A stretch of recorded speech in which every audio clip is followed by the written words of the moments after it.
Biryani drama तो सच में ही कराची की बिरयानी ही बन चुका है, क्योंकि मैंने आप लोगों से पहले ही कहा था कि ये ड्रामा जितना हमें एंटरटेन कर रहा है, आगे जाके ये इतना ही हमारे दिल को उदास करेगा।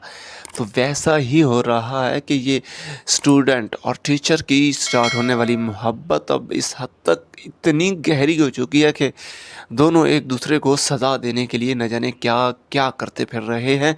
वैसा ही निसा साहिबा ने उस अपने जो उनके घर आता जाता रहता उसके साथ उसने इंगेजमेंट करने का फ़ैसला कर लिया, हालाँकि दिस इज़ रॉन्ग।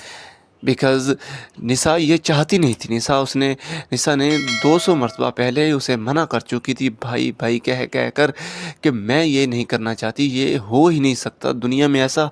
अगर आप आखिरी मर्द भी हों तब भी मैं आपको नहीं चुनूँगी।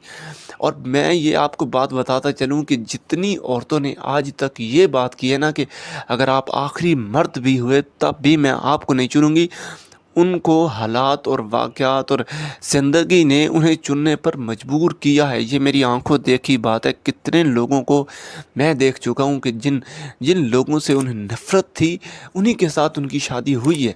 ऐसे हालात पैदा हुए हैं क्योंकि उनके साथ शादी हुई थी। जी हाँ, ऐसा ही इस ड्रामे में हो रहा है कि निशा ने कहा था कि मैं आपको कभी भी चुन नहीं सकती, तो उसने अपने आप को सज़ा देने के लिए अपने उस भाई जैसे लड़के को चुन लिया और उससे शादी करने का फ़ैसला कर लिया। मगर दूसरी तरफ अब मीरान बेचारा मर रहा है, उसे इतनी मोहब्बत कर बैठा है वो।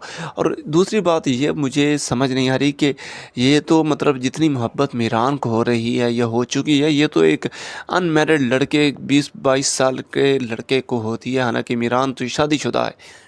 इस हद तक मीरान की मोहब्बत में शादी के बाद लोगों को मोहब्बत कभी भी हो सकती है, आई नो दैट, बट शादी के बाद लोगों को इंटरेस्ट होता है कि यार ये लड़की ये मुझसे कभी अटैच हो जाए, अटैचमेंट इसकी बढ़ जाए, इसकी बॉन्डिंग मेरे साथ बढ़ जाए तो मैं दूसरी शादी के लिए तैयार हो सकता हूँ। मगर जिस तरह की मोहब्बत मीरान की दिखाई जा रही है वो तो एक अनमैरिड लड़के की दिखाई जानी थी।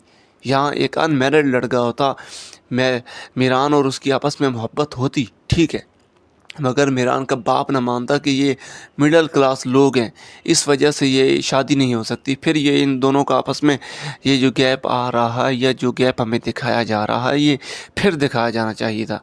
यहाँ तो कहानी भी उल्टी है कि जी उसकी पहले एक बीवी है, उस वजह से मैं उसके साथ शादी नहीं करूँगी, उसने मुझे धोखा दिया है, he is a cheater, so I think I have to move on, मुझे मूव करना चाहिए।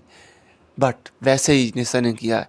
अब आप क्या चाहते हैं कि अगला एपिसोड कितना इंटरेस्टिंग, क्या निशा की ये सबसे बड़ी गलती है, क्या निशा को वापस आना चाहिए? कमेंट सेक्शन में ज़रूर बताइएगा।